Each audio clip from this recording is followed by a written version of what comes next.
Bonjour à toutes et à tous et bienvenue dans la troisième minute du futur maraîcher. Dans les premières vidéos, je vous ai parlé du contexte. Maintenant, vous allez sûrement me demander de vous parler un petit peu plus concrètement du projet. Est-ce que tu peux nous parler un peu plus concrètement du projet? Aujourd'hui, on est à Saint-Marcel-de-Féline, sur le site qui pourrait peut-être devenir la future ferme de l'Oasis. En tout cas, on travaille activement pour que ça devienne concret. Ça fait maintenant presque 5 ans qu'on travaille dessus. Petit retour en arrière. Il y a 5 ans, nous sommes encore en région parisienne. Julie et moi décidons que tout ça doit changer. L'idée principale était de se sortir du tumulte parisien pour créer un projet à notre image, avec des valeurs humaines, de respect de la nature et de partage. Quand on a un projet, la première chose à faire, c'est d'en discuter ensemble pour se mettre d'accord.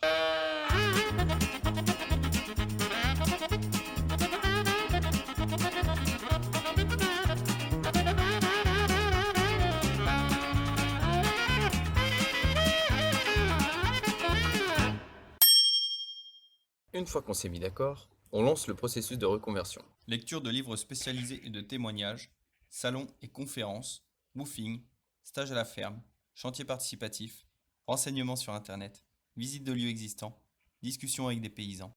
Comme on n'est pas des hippies, on s'est dit qu'il valait mieux voir ça avec des professionnels. Première étape, le bilan de compétences en 2017.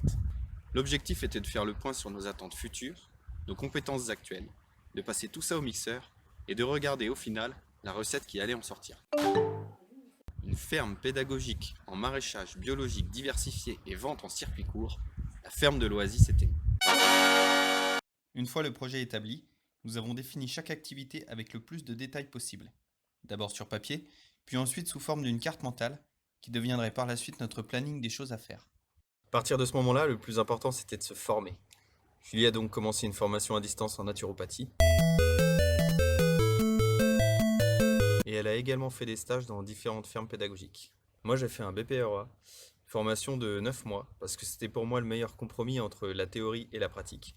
Et ça permettait surtout d'avoir le diplôme de catégorie 4, ce qui permet d'accéder plus tard aux aides.